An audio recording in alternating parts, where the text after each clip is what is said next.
you? I'm good. How are you? I'm good. So just before we get started, just want you to know that we do record our consultations. It's on the forum and everything goes along with like our lessons in general. So just heads up on that. Okay. So I saw you were looking for like a kind of like a tune-up type. Um, Yeah. yeah. So go ahead and fill me in on any information that would you think is important for me to know, and then we will go from there. So my main concern for Jack has always been his leash manners. Okay. He went from being pretty well trained on the leash with an e-collar Okay.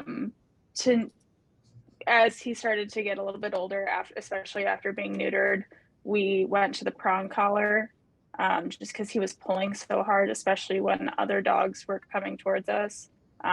He's super social and thinks everyone under the sun is there to be his friend and interact with him.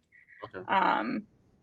And he was starting to pull pretty hard on the prong collar, so I ended up getting a gentle lead for him, and that completely changed how he is on the leash. And I think that his trainer, when he did the board and train, initially started him on the gentle lead. So at this point, he's responding to it really well. But if he's on a regular, just flat collar, he knows it and goes right back to his antics. Okay. What were you doing with the e-collar? What was what was trained with the e-collar? So during board and train, they implemented using the e-collar. So we really use it mainly for when he's off leash. Yeah, mainly for recall and just sort of a reminder that you do need to come back. Okay. And then is that the only command they taught with the e-collar? They didn't teach you like the heel or how to walk with the e-collar or anything like that? So they used e-collar for everything, and for walking it sort of helps, but I've noticed that he listens and responds a lot better with the e-collar when he's off leash. Like he actually walks better in heel off leash than he does on leash. Okay. Which doesn't really make any sense. How do they teach? Like I'm sorry. Sorry. How do they teach heel with the e-collar? How did they teach me? Like the walking command with the e-collar. Like how do they teach you guys? So he did the 3-week board and train with Robin McFarlane. So basically while walking, he was on e-collar, and every time we gave a command to heel, we were using the e-collar. And it's weird, and I've talked to Robin about it, and I think it's just because it's a little different city living as opposed to being out in Iowa where there is not many interactions with other dogs, because when there's no one there, he listens really, really well. Mm-hmm. But we also live right off of LaSalle and North Avenue in a huge condo building where there's a lot of distraction, and he is still a pretty young dog. So as he gets distracted, he listens a whole lot less. And I mean, I can be on a 5 with his dog tray e-collar, and he could not care less. But off leash, it's like I kicked him in the stomach. Okay, I see. Like off leash, he needs it too, and that's totally fine. Okay. All right. And then, sorry. What's the breed for Jack, and like how much does he weigh, you think? He's 56 pounds, and he's a Wheaten Terrier and a Poodle mix. Oh yeah, I forgot. Yeah.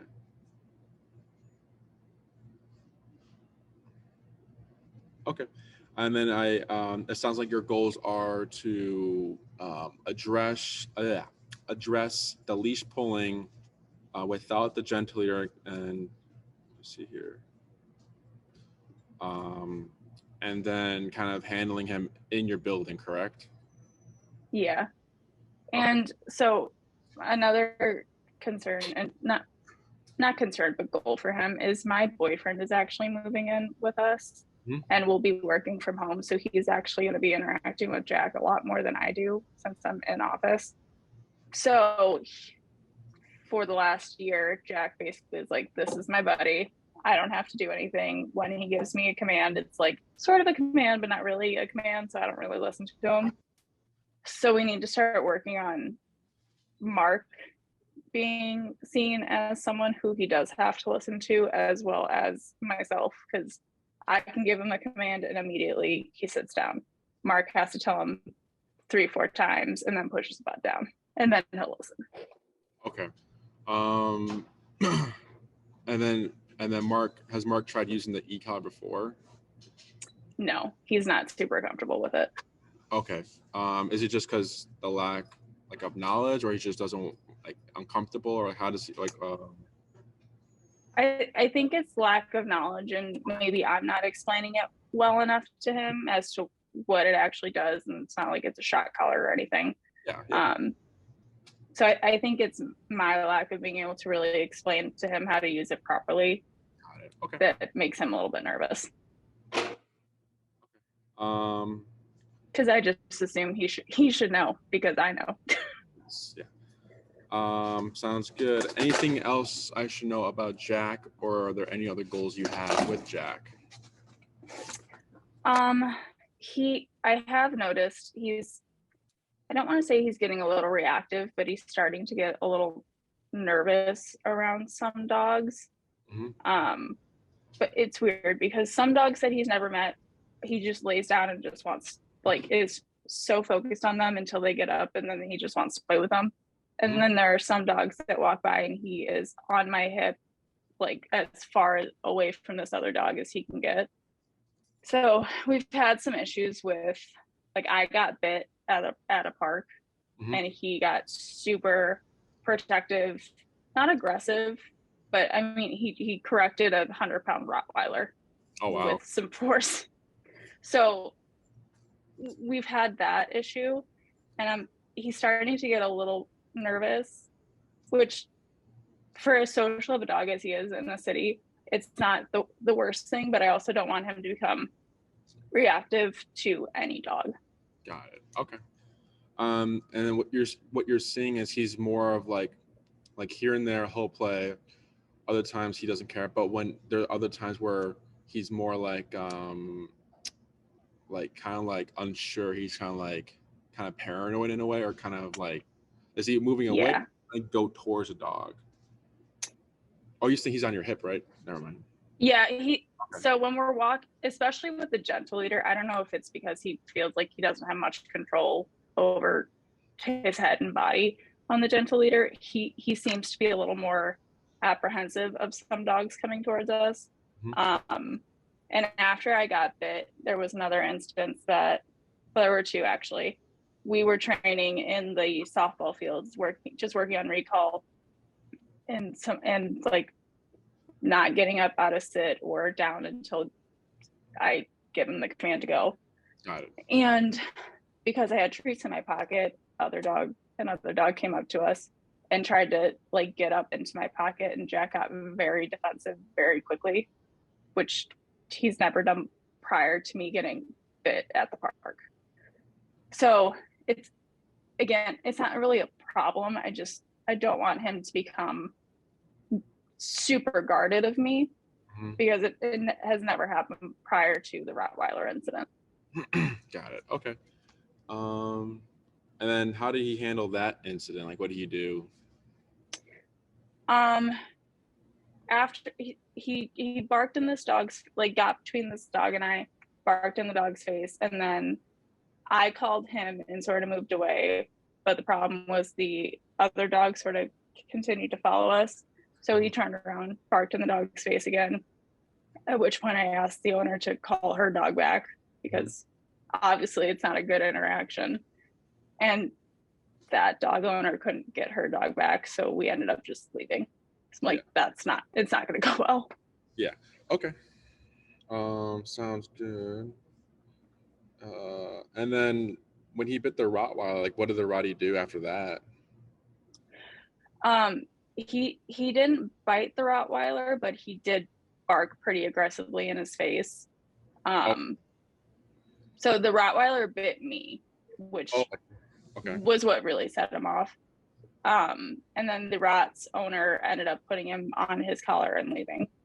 Okay. So it was just, it all happened really, really fast. And this was November, so he just turned a year old, and I had never heard such a deep, angry bark come out of Jack, which scared me.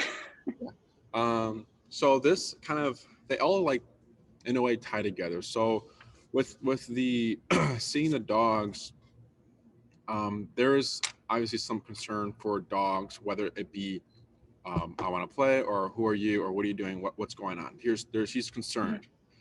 So what needs to happen is just making your training and making yourself more concerning than the dogs. The gentle leaders, gentle leader is a good tool for like control, but it's not an aversive. So it's not going to correct the behavior. It's just more control. So it's almost like it's a band-aid, right? It's a good band-aid, but it's not really addressing like the root of like the issues. You kind of explained that already, but so with the prong collar, what's most likely happening is that the prong collar is probably just like annoying him, because you know, a dog can see something and be like, I want to play, and their energy level goes up to like a 10, and then maybe your strongest yank or correction with the prong is a 7. You're never going to override the brain. If anything, you're going to make him more frustrated. So that's where you're going to get the more intense. And then, you know, we've heard these before, where dogs are just like, he'll pull, but he's not barking. But then later on, as this frustration keeps growing, you'll get the barking soon. It's just building up throughout time. So with the prong, it's probably just because he feels like annoyed by it, the little like the yanking and like the collar and everything like that. So that's probably what's happening here. So once you address on a regular walk, the having him disengage from other dogs there, it should be easier, and he should probably give what's it called, a second kind of think again on what to do if he's going to react to a dog in an off-leash situation, because they all kind of come together. Does that make sense? Yeah. Well, and I mean, being 56 pounds, and he's not a small dog, and he's super strong. So my main concern is obviously his neck and him pulling so hard that he literally makes himself cough and has made himself throw up because he pulls so hard sometimes. Correct. So his health is my main concern. Yeah. And with e-collar, there shouldn't be any pulling happening, because you have all the tools. What it sounds like is missing is a little bit more knowledge about like behavior stuff, because obedience, you said he's fine, recall, there's no distractions, he's obedient, he's fine. But do you know the difference between obedience and behavior? Not so much. So the obedience for humans is math, science, English, social studies, history, or same thing, whatever. That's obedience for humans. And then behavior for humans is don't lie, don't steal, don't cheat, and don't murder. So I have a problem stealing things. Teaching me math skills isn't going to fix the issue. Does it make sense? Now, what's needed here is kind of more addressing of like the behavior rather than focusing on the obedience. So for Jack, definitely we need to reteach the heel. The reason why we want to reteach the heel our style is because for our heel, it's walk with me, stay with me, sit when I stop. So if I take 5 steps, Jack takes 5 steps. If I take 10, he takes 10. When I come to stop, he still automatically sit with his shoulder parallel to the leg, loose leash in any, I don't care what's going on. It needs to be that strict in any environment. So the idea is, because owners will ask, well, if obedience and behavior don't connect, why is heel going to help with the dogs? It's because of the idea or like the psychology behind heel. that if our heel is really concerning and it's very strict all the time, then the dog shouldn't be an issue. If Jack is more concerned about the dogs, then the heel isn't good. So first, we're going to reteach the heel kind of like our style, and then we see what it fixes. What changes are happening? Maybe it's like Enrique. He's way better. Like when dogs, I want to play with him, he ignores them. But then when a dog is reactive to us, like the bigger dogs, that's when he's get defensive. Then we can tackle that. Usually these little like the little things tend to just go away fast. So if it's just like a calm dog, he'll probably just completely ignore it, no issues. But then once the dog is like the other dog is a problem, then that's when we'll see, okay, let's see how he handles the situation. The prong collar, you can keep it on. You can use a flat collar, whatever you personal preference, whatever you want. We don't use prong collar for our programs. It's just like incorporated with this. So like if we have a client who's got a Rottweiler, we're like, we recommend you have a prong collar just because you have a big breed, so that, you know, if you turn around the corner, there's a dog there. Some owners aren't quick enough to use a remote. Right. And they have that prong for immediate control. So you can keep it on for those situations, but we're not teaching you anything to prong collar. It's all going to be e-collar only. Yeah. In all honesty, I'd like to not really keep the prong collar on him, just because he, especially in the neck area, he's super, super curly. Like he's got poodle hair. So if you're not super careful with it, you're going to pull out some hair. So ideally, I would like to get him off the prong. Okay, good. Any questions about what I just said there? No, it makes sense the way that you explained the correlation. Yeah. What was I about to say? What's the dog model Jack has? Oh, I don't know off the top of my head. It's got, when you look at it, there are 10 levels. There are 2 buttons on the side. There's a vibration button, and then there's also like a sound button, if that helps. Does it look like this? No. Is it a circle? So yeah, I have a dial on the front of mine, like at the top right of it, for the 10 different levels. But it's still like this, like shape, like the long one. Yeah. Okay. Yeah, it's similar. I don't have a screen on mine though. I got it. Okay.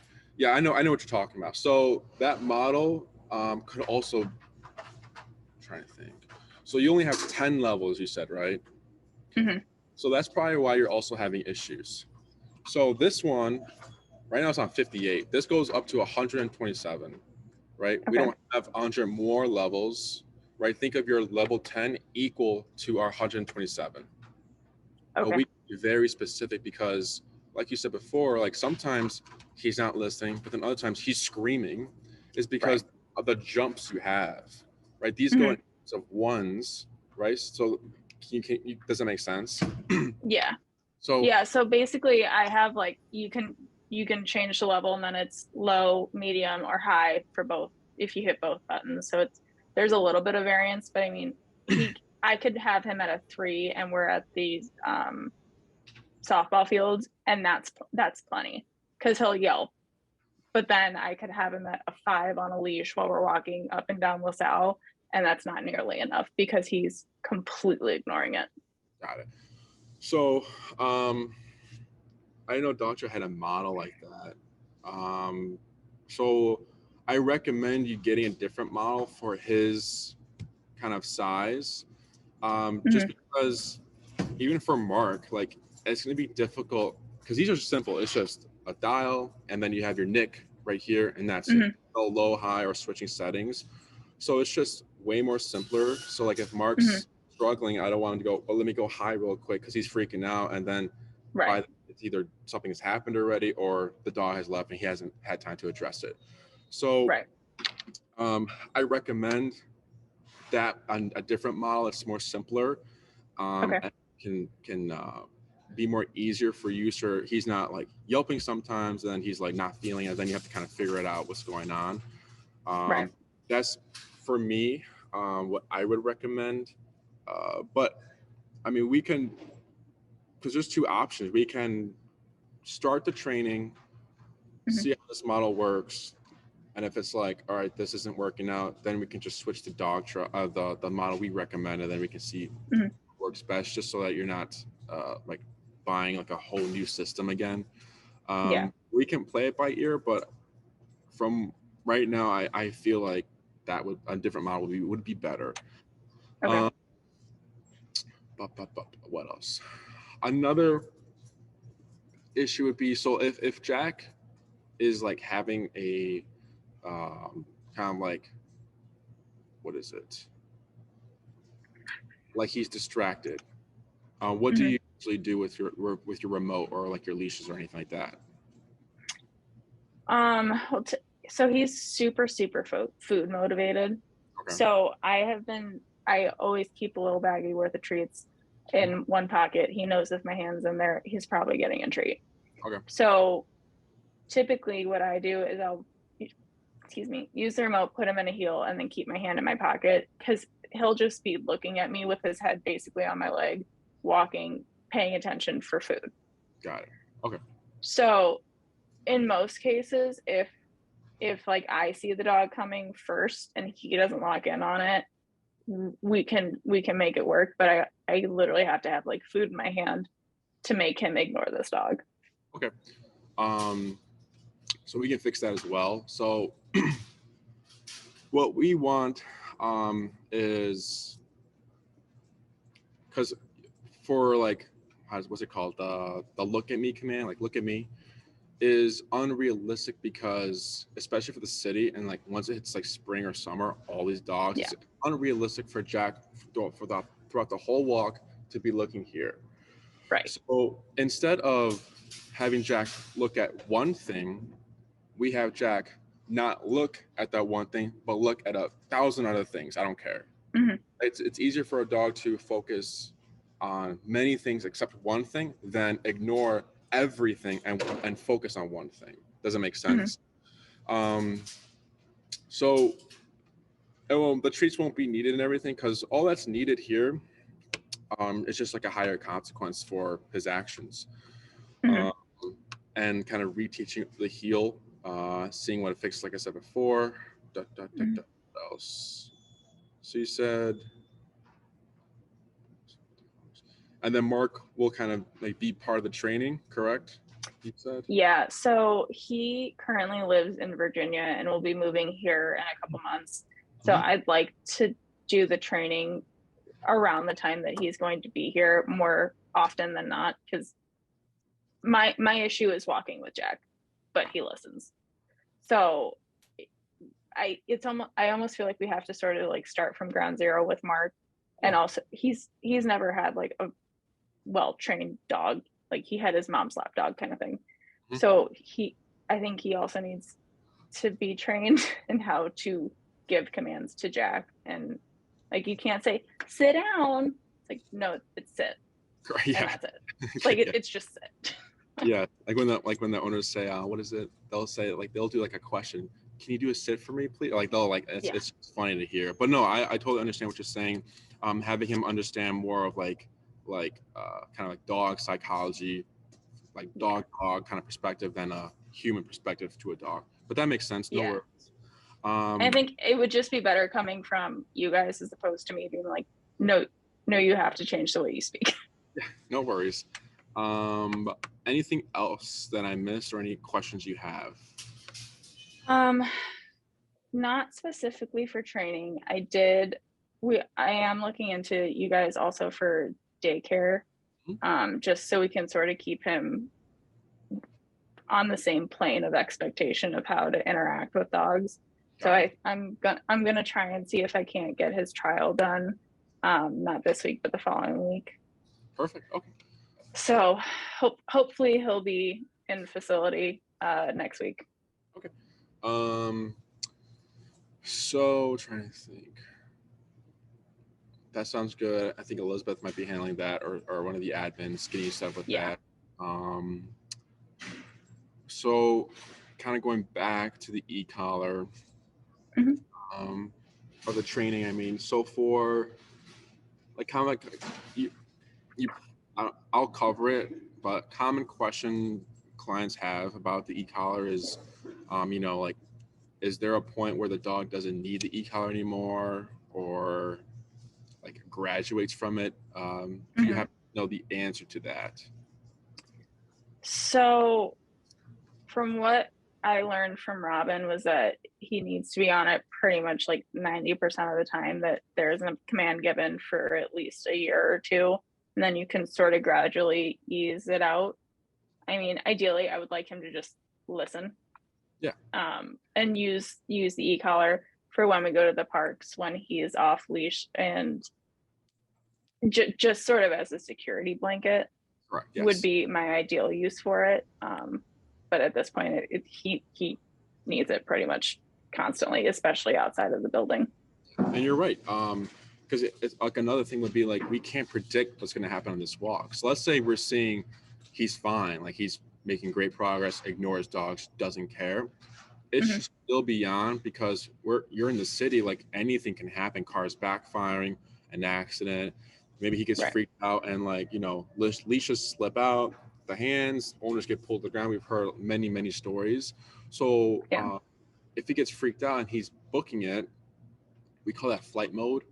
When dogs are in flight mode, the thing can kill or be killed. So then you have your remote, like you said, as a security, to make him come back into the 180. Now you're not using it all the time, right? You're not tapping. Because if we're still tapping the whole time, right? Even if we finish our program, then there's something wrong with the training. Because the more we kind of time passes, the less we should be tapping using that button.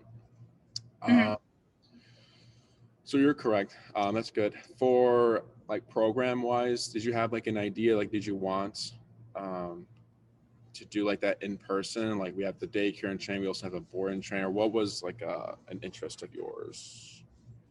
So I feel like the board and train was fantastic, but so because Robin is in Iowa, we're obviously here, it's not super convenient to do sort of catch-ups with her. But it's pretty amazing. So my friend also took her German short-haired pointer to Robin, and he and Jack have very different personalities. He could not care less about any dog walking towards him. Really, all he cares about is, birds and squirrels. But it's amazing. We went out and had an afternoon with Robin, and Jack immediately, like, right back into as if he never left board and train. Yeah. Which is great. But I think we need to be in person with him so that we're all sort of training together. Yeah. So he knows, like, when I give you a command, it's the same thing as if you see Robin. Correct. Because you are perfect for Robin. Like, my concern when we saw her was like, he's starting to pull again. And I'm getting, especially with city living, like, there's a lot more distraction than there is in Iowa. Yes. But what she sees is like, he's perfectly fine. Yeah. Like, that's great that he's perfectly fine for you in Iowa with a park with no dogs. Correct. Yes. So I would really like to do the training with him this time. So I don't know what you would recommend for that. Yeah. So in person would probably be the better idea, just because you do learn a lot more. You're there 100% of the time for the training. Even if, like, what is it? For you and Mark, like, we've never had that issue, because it could be the distractions, but it's also like how it all comes down to how the e-car was taught. So if there was, because there's a lot of like because for us, if we're training a dog and the working number is 30, right? The owner presses the button on 30, it's still 30. Nothing's different. So with our board and trains, when we do our follow-ups, and maybe, I had an owner who wasn't able to do a follow-up lesson upon pickup. So we were like a week later. And then she was like, hey, he's still pulling and everything. I'm like, no worries. We got the e-collar set up, and she found the working number, like the number that's concerning to the dog, and he immediately changed. And then from that day, he knows what to do because the number was correct. So even if you do the board and train, it's most likely not going to happen. But I do recommend in person, just because then you're seeing everything. You're there, Mark's there. It's all kind of tying together. Because like you said, I'm not going to be the one walking Jack in the middle of the city. You know, it's going to be you guys. So for the in-person, it's all verbal instruction. The trainers don't touch the dog. You're doing all the work. We're just coaching you. We teach you one command at a time. For the duration, the program, we have the 6-week, the 9-week, and the 12-week, and the 3-week, sorry. So 3, 6, 9, 12. For you, the 3-week would be good if you're just trying to just fix the leash walking. Because it typically takes 2 classes for heel, and then we can do a class on a recall just to kind of go over that with you and Mark. If you're wanting more, the 6-week program is like heel, we teach you a stationary command, and then recall. So it's a little bit more, gives us more wiggle room as well. So let's say we're going through the heel, and we'll see what it fixes. Then maybe there's something that's still wrong. Then we have more kind of time. So it's 2 classes heel, 2 classes recall, see what needs to be done if there's anything else. Then we teach you like a stationary command. So that's all 6. The 9-week program is more for like you want to walk Jack around the block. It's structured. With the distractions, he's paying attention. You have recall, so you maybe go to like a dog park or like an open area. He comes to you, and then you want to take him to like an outdoor restaurant or outdoor patio. You need him to lay down, not move for 2 hours. That's how we kind of go over the 9-week program, how we kind of explain it to clients. The 12-week is like I go hiking every other weekend, and I need my dog to be completely off-leash trained. So those are how they're kind of sorted out. Again, from what I'm hearing, the 3-week would be good. The 6-week would also be great for you. It all just comes down to how much control you're wanting with Jack. How much control you are wanting with Jack. Any questions about that? As far as the is it like we're meeting once a week kind of thing, or how does that work? So we meet once a week for an hour. So for example, Mondays at 9, 6 times. We teach you one command, one topic at a time, just not overwhelming you and Mark. And with the weather and everything, we're operating here at the inside in the facility just because it's colder out. I have no issues working outside, especially if we're doing that 3-week program. Technically would want to be outside in a more realistic set than indoors.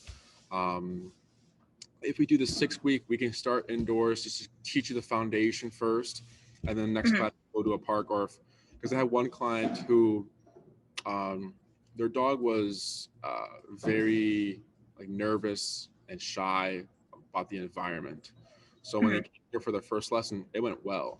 So they went home to practice, and the dog didn't want to move. They were still having issues. So she didn't know how to work through that because we didn't see it here. So then the next class was at their home, kind of working through the trains and all that crazy stuff. So I have no issue working outside. It just depends on like the client, if they're comfortable with the cold and the weather, and like how the dog handles that kind of weather. Sounds like, I think usually those breeds are like the colder weather. So Jack loves the colder weather. Like he wants to bury his head in the snow and then snow plow through it. Like he loves it. Perfect. We operate either at Oz Park or what's the other park? Palmer Square Park, and our facility is in Logan Square. Now we do have a upcharge for in-home. So the in-home would be either like in front of your building or at a park near your building where we can meet at. What else? On our calendar, so let's say you choose the 3-week program, you get 3 slots reserved for you. So 3 Mondays at 9 a.m. reserved for you, but then you get a plus one. The plus one is just in case you need to reschedule, or like, life happens, work, whatever, something comes up. You have that slot reserved for you to kind of do that last class, the class you missed. Once you've used that, that extra, you'll have to wait to get back on the calendar to kind of continue the training, the program, I mean. You can also add classes. So let's say we're doing a 3-week, and then maybe Mark's like, I want to learn more. Like, this is fun. I enjoy my time with Jack a little bit more. I want to learn more. You can buy another 3 weeks, so then it's a 6-week technically. It would be the same price though. It wouldn't be like the difference or anything like that. It'd just be another 3-week program, and then we can go for like more commands or whatever your desire is with Jack. Any questions? Yeah. So Oz Park is fine. We're not super far from there. But let's say we do the 6-week and like 4 weeks are at Oz Park. Could we have the option to like walk by my building just so you can sort of get a chance to see him in his normal area, as well as see how he reacts to other dogs, kind of thing, for just one? Oh yeah, we can do a lesson. So like, we do, like you said, all classes at Oz Park, and then 1 lesson in home or 2 lessons in home. That works as well. For in-home lessons, there'll still be like an upcharge, just a heads up, just let you know. But that can work as well. Yes. Okay, perfect.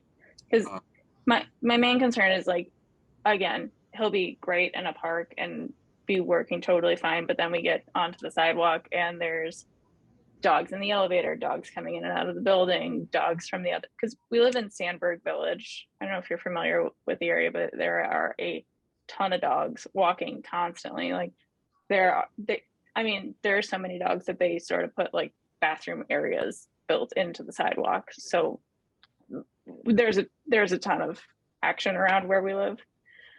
So my main concern is that like at the park where there's a handful of dogs, he's totally fine. But then again, we go back to LaSalle Street with ambulances, fire trucks, like all the traffic going up and down the street, and he sort of spazzes out again.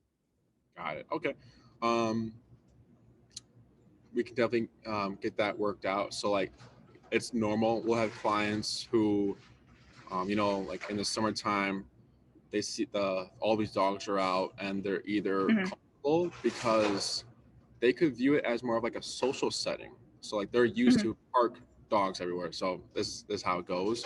Versus like we're on a walk. Why are there so many dogs like coming to me over there? Like what's going on? And what are all these noises? So we can do this class, like you said, and then we can do a class where we're teaching you how to handle Jack with the e-collar through your building. So like we can do like a practice, like you're taking him out your building, we're going for a walk, like that could be a lesson in itself. So probably 2 classes heal. Third class, if we do the 6-week program, would be in home. That's when we would do it then, probably. We see how everything is kind of progressing by then, and then if it's like, no, something's still happening here, then we can do another class there. It shouldn't be though. And then if it's like, okay, we're good, then we can kind of finish at the park with Mark or whoever, or whatever you guys wanted to kind of work on for the remaining of your program. Any other questions?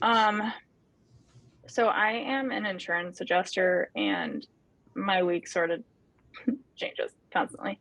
Like I had literally yesterday had to put Jack into boarding with daycare because I have to get on a 6 a.m. flight tomorrow. As far as scheduling training, I assume your Saturdays and Sundays are probably your busiest days to train. Right now it's everything's kind of slowed down a little bit. It's more of like getting boarding trains and daycare and trains because no one really wants to be outside with their dogs. So right now we're not that busy on the weekends. But weekends, weekdays, all that works for us. For scheduling and everything like that, so after this consultation, you're gonna get a follow-up email from my assistant Tina. Tina is gonna give you the programs we talked about with the prices. The e-collar I recommend, and it's going to be two options. You can either, it's going to be a link to purchase it through us. It's the same price as you would purchase it through Amazon. We can deliver it to you, we can ship it to you, or you can pick it up however you want to work, or I can bring it first lesson. So whatever works best, personal preference for you. An agreement form that needs to be signed. And then after that, once the agreement form is signed, then you can begin the billing and booking, and you'll let her know, like, hey, just a heads up, my schedule is all over the place. This, kind of giving her like a time and everything. So if something happens where like I can't make this class, it would all be through the assistant Tina, because she handles my calendar. I don't know how my calendar looks. She does. Just show up. I just show up. Yes. Fair enough. So she'll give you that, and then what else? So yeah, weekends shouldn't be an issue. This shouldn't be a problem, because it's not. We're not booked that far out. So like if you miss 2 classes, I'm pretty sure we can figure something out pretty quickly for you. Okay. Any other questions? And yeah, I need to talk to Mark really about, because this is really going to be a lot about him and Jack being trained together. Like, obviously I need to be better as well.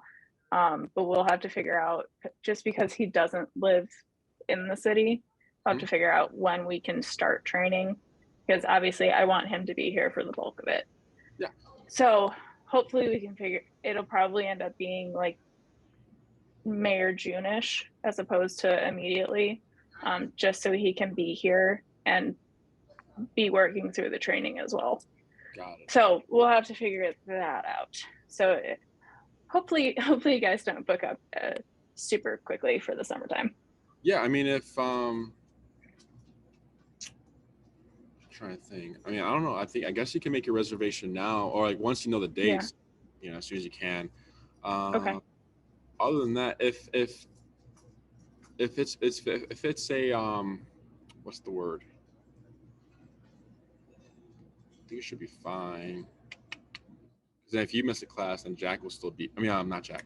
Mark will still be here, so he can continue. Yeah.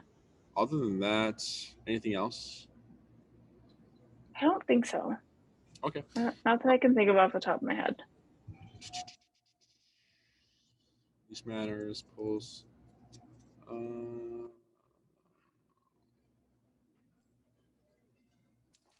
think I got everything. Okay.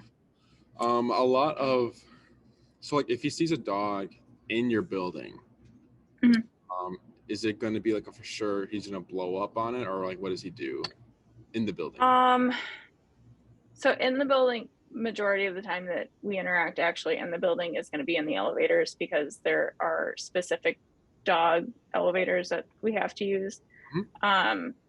So there are some dogs that we won't even get in the elevator because they're super reactive, and Jack ends up getting really nervous and scared and like putting himself in a corner. Most of the time, if my hand is in my pocket, he will sit next to me and stare at me. Okay. But then there are also a few dogs where he gets so excited, they end up wrestling the entire elevator ride. Okay. And there's no stopping that at all. Got it. So, okay, that makes sense. So I was just trying to figure out if he's got like some sort of like, what's the word, like territorial behavior in him in the building, but it doesn't sound like he does, because I'm looking at the two incidents where he was acting as like protecting you, seeing what's going on there. Okay. Other than that, I think we covered everything. If Mark, because what I can do is this video is going to be posted, so he can kind of rewatch. We didn't talk too much about dog psychology because you're already familiar with everything. You can watch this, so if he has any questions, feel free to give him my email, and we can answer anything he has questions about. Other than that, this is pretty simple, very easy. Shouldn't take too long to address these issues with you. Trying to think. Any last questions? I don't think so. Sounds good. And then for your evaluation, you're more than welcome to bring the e-collar. Does he know the Okay. command place? Yes. Okay. We can continue that if you like here, because we have like 3 playpens here, Mhm. a training floor where we're doing our clients and stuff, and then the doors, people walking in and out, moving around, and the placemats are right in the middle. Okay. We can work on that if you like as well. Yeah. He's typically pretty good about it. I'm actually working on in the house that he knows like the lifted bed is his place. Bed is his comfy bed, and crate is where you sleep at night typically. So we're working on trying to associate those 3 different places. But if you point and say place, he knows what you're talking about. With dogs around or people coming in and out, he may have to get reminded a few times to keep all 4 paws on the place, but typically he's pretty good about it. Yeah, perfect. Okay. And then you said he's social, right? He's typically always Very. perfect. Okay.